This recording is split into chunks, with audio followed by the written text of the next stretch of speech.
జై జిఎస్ రావు.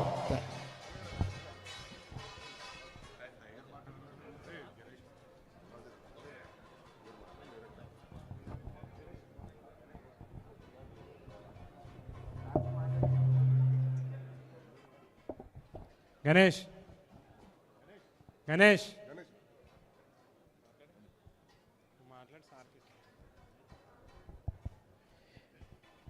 వేదికలు అలంకరించినటువంటి పెద్దలకు, ఇక్కడికి విచ్చేసినటువంటి ముద్రగడ గారి, జిఎస్ రావు గారి అభిమానులకు అందరికీ నా హృదయపూర్వక నమస్కారాలు తెలియజేసుకుంటూ, ఎంతో బరువైన హృదయంతో ఇక్కడ మనందరం సమావేశం జరగటం జరిగింది.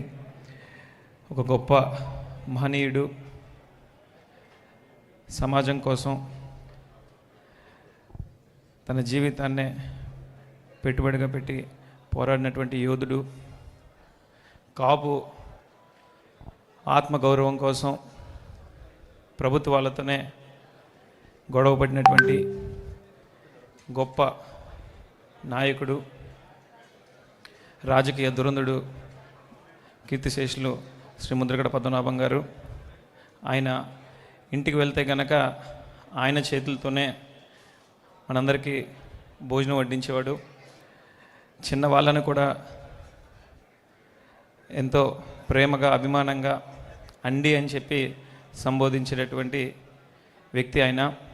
నా జీవితంలో నేను చూసినటువంటి రియల్ హీరోస్లో డాక్టర్ వైఎస్ రాజశేఖర్ రెడ్డి గారు, ముద్రగడ పద్మనాభం గారు, జక్కంపూడి రామ్మోహన్ రావు గారు. వారు చేసినటువంటి సేవను కానీ, వారు చేసినటువంటి త్యాగాలు కానీ చిరస్మరణీయం. నాకు ఊహ తెలిసిన తర్వాత నేను చూసినటువంటి ఒక గొప్ప ఉద్యమానికి రథసారథి శ్రీ ముద్రగడ పద్మనాభం గారు. ఆయన చేసినటువంటి ఉద్యమంలో నీతి, నిజాయితీ ఉంది.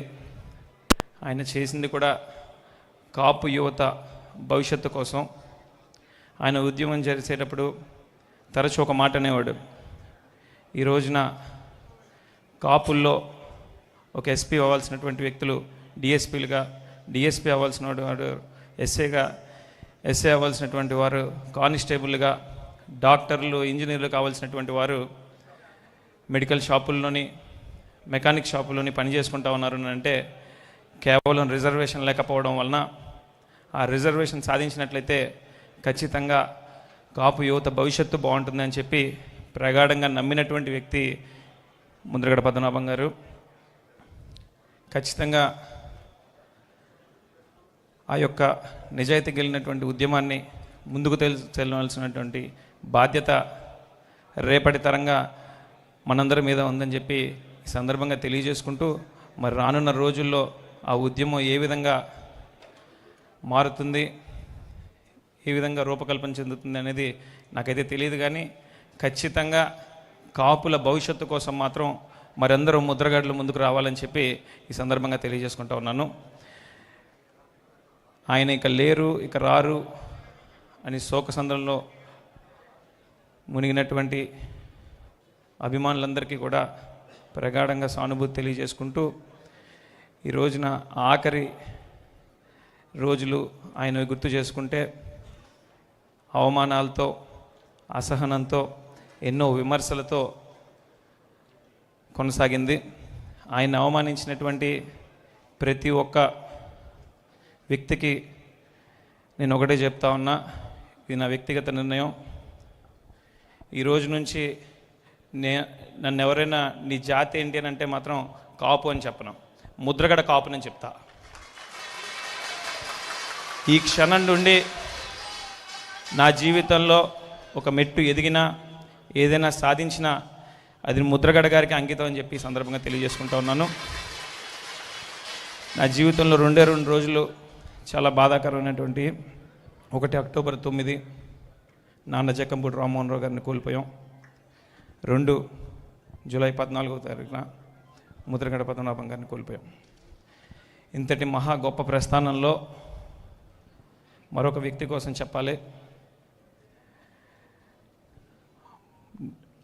ఆవిడే ముద్రగడ పద్మనాభం గారి సతీమణి ముద్రగడ పద్మావతి పద్మనాభం గారు 6-10 వయసులో ఒక గృహిణిగా ఉంటూ ఆవిడ పద్మనాభం గారి చెప్పారు అనే ఒక కారణంతో కాపు యువత కోసం ఆవిడ చూపించినటువంటి చొరవ ఎప్పటికీ మరువలేనిది.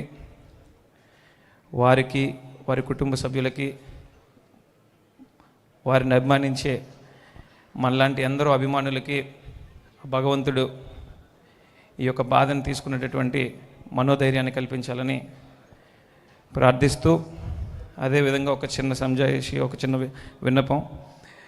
మొన్న ఇటీవల కాలం జరిగిన దాంట్లో పద్మనాభం గారికి గాడ్ ఆఫ్ ఆనర్ జరుగుతున్న సందర్భంలో ఆయన్ని మనస వాచ కర్మన మా నాయకుడిని నమ్మేటటువంటి వ్యక్తులు మేము. ఆయనకి ప్రభుత్వ లాంఛనాలను అందజేస్తే నిజంగా కూడా చాలా ఆనందించేటటువంటి వ్యక్తులం. కానీ ఒకటి గుర్తుంచుకోవాల్సినటువంటి విషయం ఏంటంటే, మేము ఆయన అభిమానులమే కాదు, ఆయన అనుచరులం కూడా. ఆయన అనుచరుడిగా ఆయన ఆఖరి కోరిక తీర్చవలసినటువంటి బాధ్యత మా మీద ఉంది కనుకనే ఆ రోజున ఆ యొక్క కార్యక్రమాన్ని అడ్డగించామని చెప్పి నేను కానివ్వండి, పెద్దలు పూజ్యులు శ్రీ అంబటి రాంబాబు గారు కానివ్వండి, కేవలం ఆయన కోరిక తీర్చాలి అనే, ఆయన ఆఖరి కోరిక తీర్చాలి అనే ఉద్దేశమే తప్ప మరొకటి కాదని చెప్పి ఈ సందర్భంగా తెలియజేసుకుంటూ ఇక్కడికి విచ్చేసినటువంటి పెద్దలందరికీ మనస్ఫూర్తిగా ధన్యవాదాలు తెలియజేసుకుంటున్నాను. Thank you.